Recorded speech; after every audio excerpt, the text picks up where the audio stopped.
Nous nous retrouvons aujourd'hui, une fois de plus, certainement que nous avons fait quelque temps sans être ensemble, sans être à mesure d'échanger, d'interagir.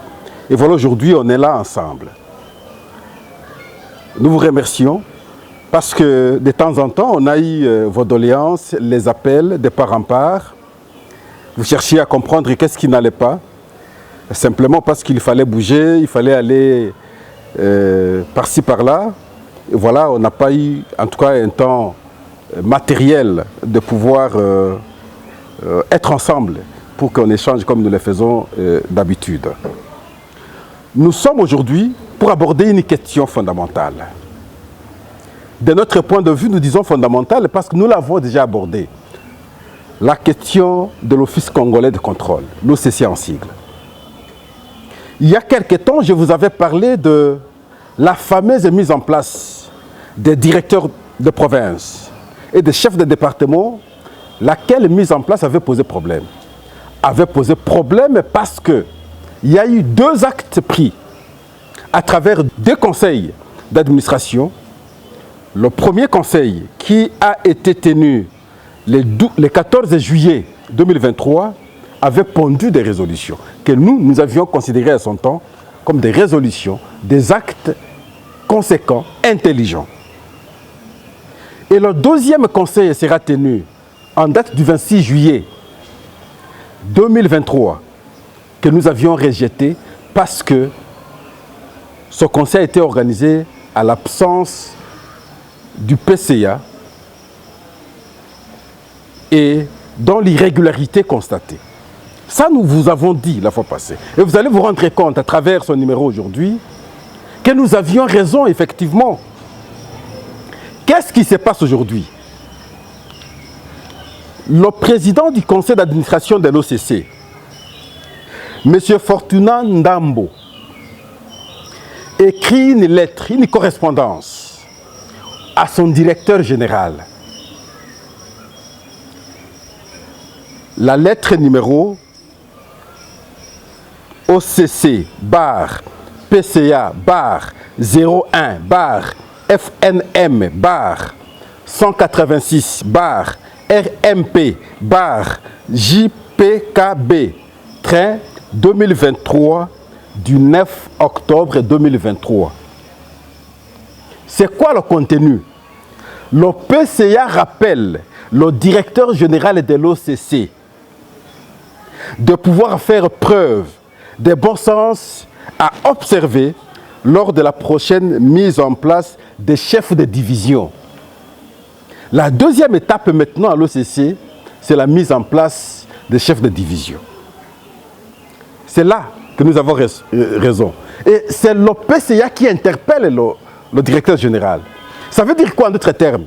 C'est que à la mise en place qui a été faite à l'absence du PCA en date du 26 juillet pour les directeurs de province et les chefs de département, le nom dit à travers cette lettre, c'est que le directeur général avait manqué le bon sens. C'est ça que ça veut dire.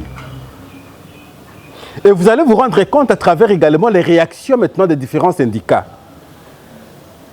Ils vont démontrer effectivement que ce qui a été fait n'était pas bien fait et ce que vous voulez faire, vous devez bien le faire pour l'intérêt de la société. Là, c'est les syndicalistes. Nous avons le syndicat de l'unité SU qui a écrit au PCA. Nous avons le syndicat autonome des travailleurs de l'OCC, SATOC, qui a écrit également au PCA. Ils reviennent sur la même question, la même interpellation. On dit d'abord au PCA, n'oubliez pas que vous êtes fils maison. N'oubliez pas que vous êtes un syndicaliste. Et n'oubliez pas, nous supposons que vous devez maîtriser le code du travail, mais également la convention collective de l'OCC. Sur cette question de la mise en place, vous devez vous référer maintenant à la convention. Ça, c'est les syndicalistes. Ils vont plus loin. Ça, je vais lire. Ils disent ceci expressement. La production, la carrière des agents, l'image de marque de l'office et la méritocratie sont relégués au second plan, laissant la place aux protégés politiques, aux nantis, aux copains et copines et aux autres privilégiés des officines secrètes qui ne cachent plus leurs forces et annoncent en avance déjà les postes qu'ils vont occuper. Les syndicalistes dénoncent ce qui se fait actuellement à l'OCC, la politisation de l'office. Ils vont plus loin.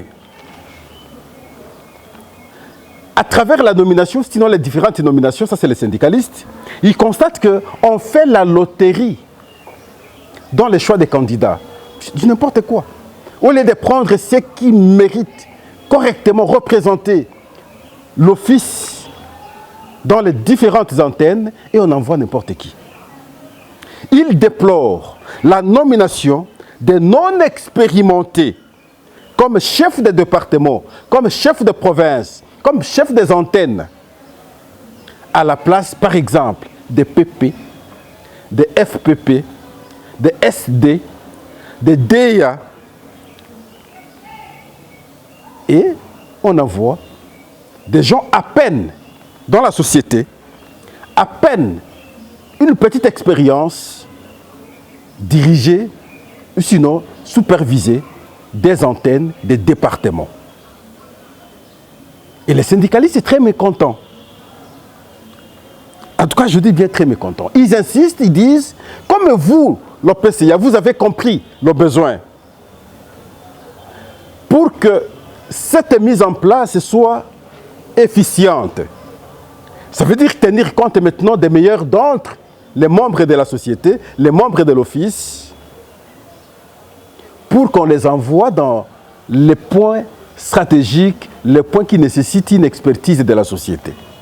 Et vous avez interpellé le directeur général à pouvoir avoir un bon sens lorsqu'il s'agira, cette fois-là, de faire cette mise en place, autant que les syndicalistes le rappellent, que lui aussi, malgré que le deuxième conseil qui a pondu les deuxièmes résolutions à l'absence du président du conseil d'administration, même si on avait estimé ainsi, mais l'OPCA n'a jamais dénoncé. L'OPCA n'a jamais dénoncé. Les autres vont me dire, mais Pascal, peut-être vous ne connaissez pas une chose. C'est parce qu'il y a eu un parapluie politique qui a bien voulu une réconciliation entre le directeur général et l'OPCA. Mais je dis, mais ce n'est pas possible. La réconciliation dans le mauvais sens ne peut pas être acceptée, ne peut pas être encouragée. Si la réconciliation, c'est dans le sens de permettre que l'office fonctionne normalement, là j'applaudis. Mais lorsqu'on fait le choix, au lieu d'envoyer des gens qui ont carrière, qui ont une expérience conséquente, mais on envoie des jeunes à peine qui ne comprennent pas encore le fonctionnement de l'office, occupés d'autres fonctions. Là, ça ne passe pas. Des gens qu'on savait bien que dans quelques jours, ils iront en retraite. Vous les confiez encore des responsabilités. Ça ne passe pas. Nous les disions. J'entendais certains, au moins, je dois vous avouer ici, que pratiquement tous les appels que j'avais eus des membres de l'OCC, ils ne savaient que m'encourager. Et là, je vous lis les syndicalistes. D'autres spéculaient, pensaient comme si je pouvais être conditionné. Moi, je ne peux pas être conditionné, moi, Pascal. Non. Je parle ici contre le directeur général sur tout ce qu'il fait qui n'achante pas les cadres de la société. Je dénonce maintenant, je veux dire, l'hypocrisie du président du conseil d'administration. Parce qu'il a semblé cautionner ce qui a été décidé à son absence. Mais alors, lorsque je dénonce les deux, qui peut encore me conditionner?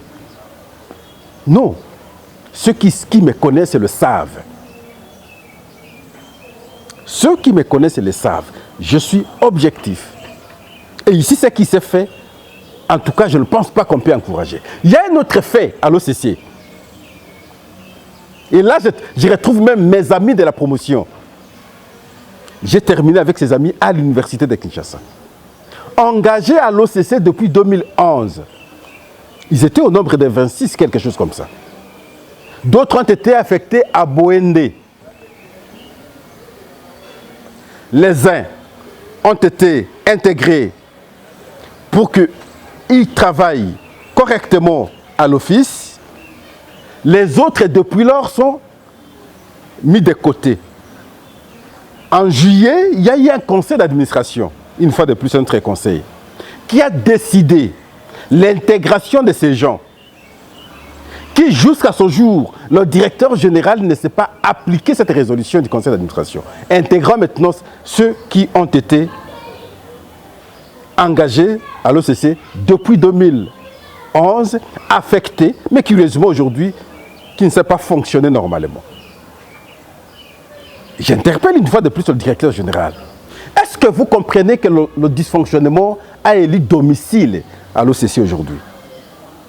Est-ce que vous comprenez que les agents ne vous acceptent pas comme tel, monsieur le directeur général, du fait de ces impairs constatés dans le fonctionnement de l'office?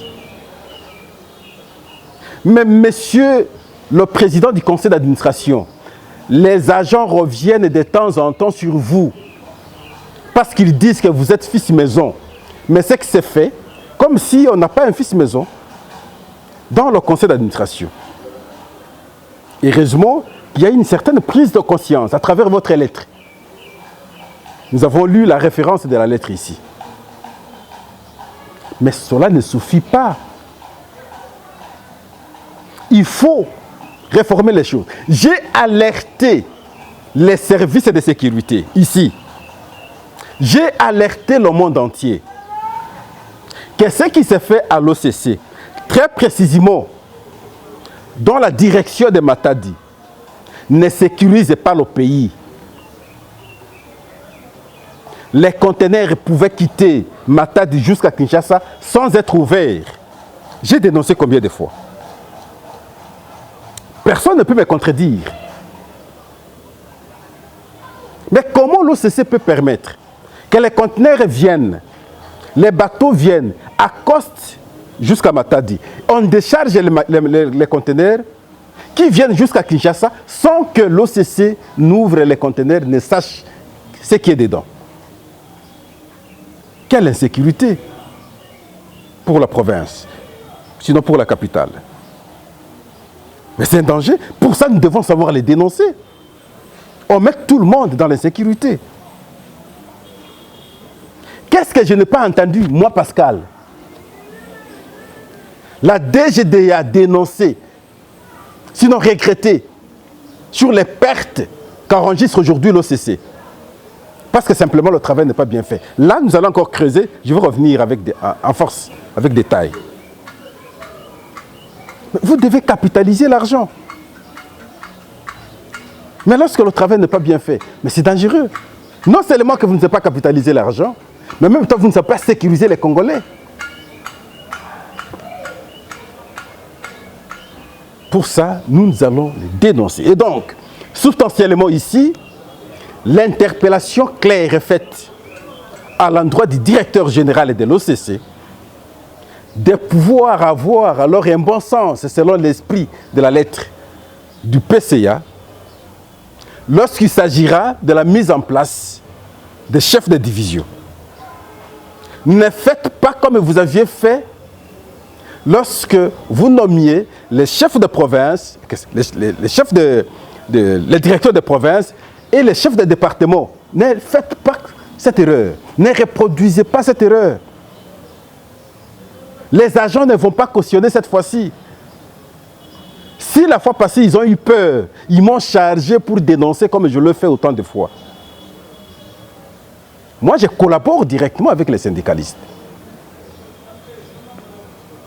Mais cette fois-ci, si cette faute se reproduit, ils m'ont dit, ils ne vont pas se taire. Il y aura des dénonciations et des dénonciations. Mais ils le disent clairement que la politique s'impose aujourd'hui dans le fonctionnement de l'office, surtout en cette période préélectorale, sinon substantiellement électorale. Ils veulent envoyer les leurs. Suivez bien. Ils veulent envoyer les leurs comme chef de division avec objectif de les mobiliser les recettes de manière à leur permettre de battre correctement la campagne. Ça, c'est dangereux. Là, on va laisser les compétences de côté et on va maintenant envoyer les chanteurs politiques pour faire n'importe quoi, avec objectif simplement mobiliser les recettes. Des gens en Mwanda, vous voulez les déplacer pour des raisons inavouées. D'autres, je ne sais pas à quel endroit, parce que simplement vous voulez les envoyer dans des endroits où ça produit. Et quand ça produit, il est là, il va vous sécuriser pendant la campagne, vous aurez l'argent, vous allez battre correctement la campagne. Et d'autres vont plus loin pour dire, c'est sentons déjà la fin, parce que bientôt, nous aurons les élections. Après les élections, c'est la recomposition de la classe politique.